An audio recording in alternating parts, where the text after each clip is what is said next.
Hi, today we want to look at tears. Tears is just a clear watery substance that is found on the surface of the eye, and its function is lubrication and protection, among other functions, on the eye. So we shall be looking at the production and drainage system of the eye, of the tears rather. So what you are seeing here is the structure of the eye. But before we get into details, let's see what exactly is tears. So we shall be looking at the production and drainage of tears. And therefore, we'll start by defining what tears is. And we are saying that tears can be defined as a clear water fluid, and this clear water fluid is secreted by glands, and these glands are lacrimal glands, accessory lacrimal tissues, and we also have the goblet cells, because you will see that tears has got 3 layers, and each layer is produced by a specific gland. So the functions of tears is to lubricate the eye. It also offers protection and nourishment of the eye. When we talk of protection, the tears contain enzymes. They also contain immunoglobulin A, what we refer to as IgA. The function of IgA is to provide protection on the surface of the eye. Tears also plays a role in nourishment of the eye, particularly the cornea. Remember, the cornea is avascular. It lacks blood vessels because it must maintain transparency to allow light to enter the eye. And therefore, its nourishment depends on tears. For example, tears absorb oxygen from environment and delivers that oxygen directly to the cornea. We have 3 types of tears. That is the basal tear, the reflex tears, and emotional tears. When we talk of the basal tears,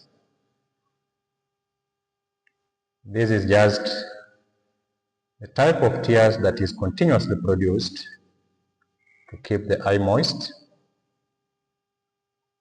And when we talk of the reflex tears, this is the type of tears that is produced in response to an irritation on the eye.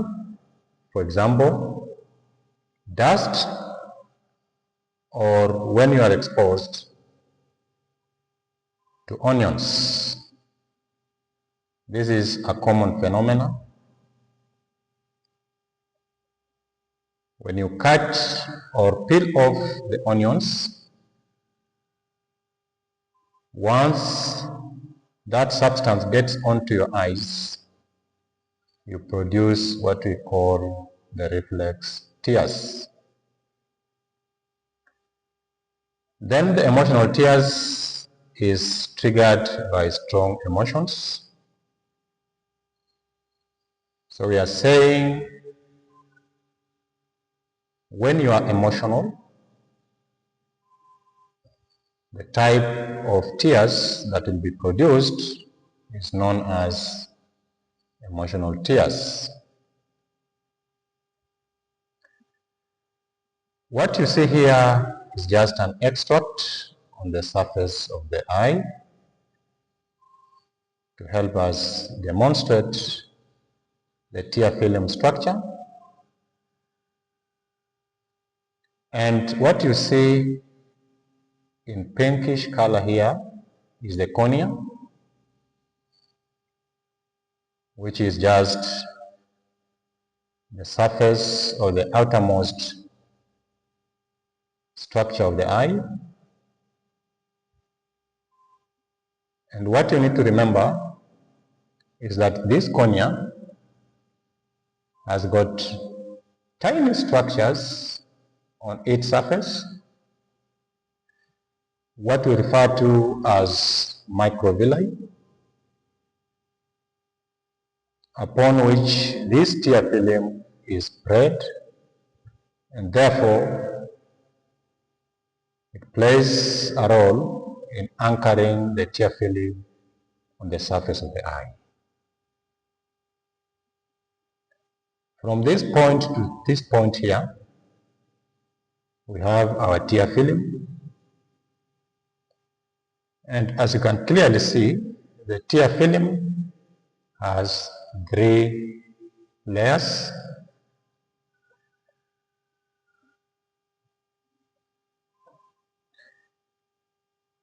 The green color here is the layer of the tear film we refer to as the mucin layer.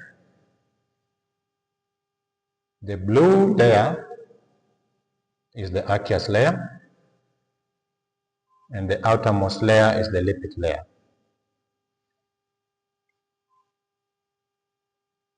The innermost layer, what we are referring to as the mucin layer, is produced by goblet cells. The middle layer, what we are referring to as the aqueous layer, is produced by lacrimal glands together with accessory lacrimal tissues, in this case warfarin and Krauss. The outermost layer is the lipid layer, and this layer is produced by meibomian glands.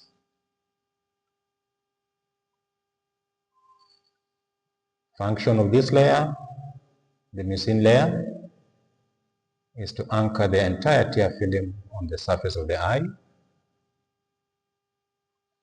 Function of this aqueous layer here is to provide nourishment, among other functions. The outermost layer here, the lipid, what we are referring as the lipid layer, its function is to reduce or control evaporation of the tear film.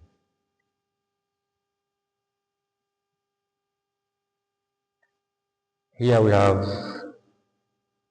the pictorial illustration of how tears is produced and drained,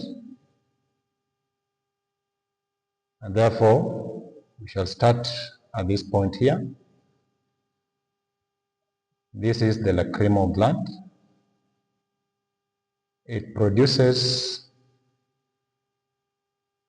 the aqueous layer of the tear film, and remember the aqueous layer forms the larger portion of the tear film.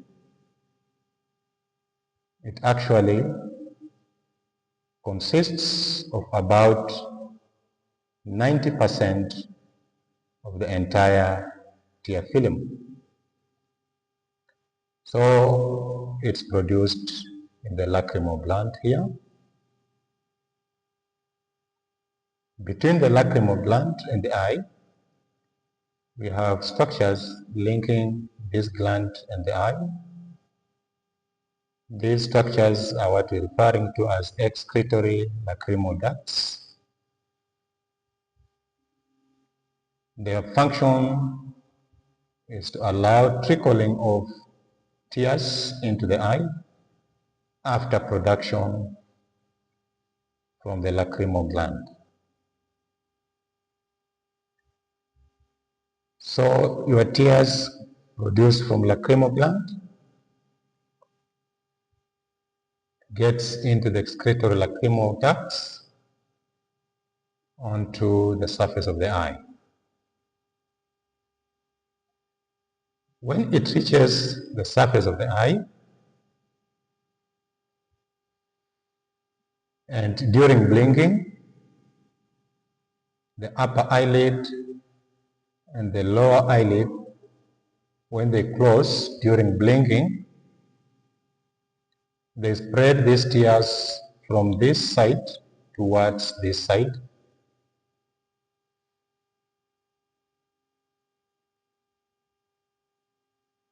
That is from the lateral aspect towards the medial aspect, as illustrated by the arrows. And your tears will accumulate in this area here, what we are referring to as the lacrimal lake. Once it reaches here, on the upper eyelid and lower eyelid, we have tiny openings leading to these structures here. And those tiny openings are what we refer to as the superior and inferior punctum. And they connect to this structure here. These two structures are what we refer to as the superior and inferior canaliculi. And they connect to this bigger structure you see here, what is known as the lacrimal sac. So your tears will get into the superior and inferior punctum. It travels through the superior and inferior canalicula, gets into the lacrimal sac, and trickles down in this long structure you see here, what we are calling the nasolacrimal duct, and goes into the nasal cavity, particularly in an area known as the inferior meatus. That forms the production and drainage system of tears. You need to note, this is an important note when it comes to eye health, that the normal blinking rate is about 15 to 20 times in 1 minute. Anything below this rate exposes your eye to dryness, and that's what we refer to the dry eye syndrome.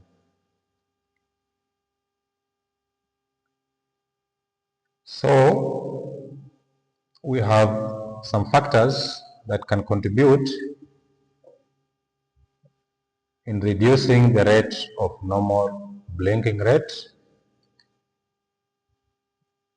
And some of these factors can be classified into environment, others can be classified as attention and focus. For example, when it comes to environment, We are talking about wind and smoke. When your eyes are exposed to wind or smoke, those factors can reduce the rate of blinking.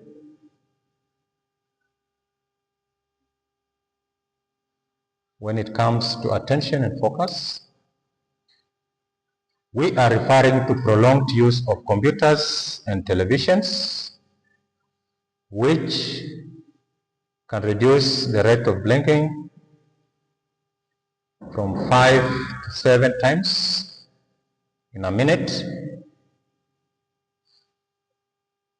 and that will lead you to what we refer to eye dryness.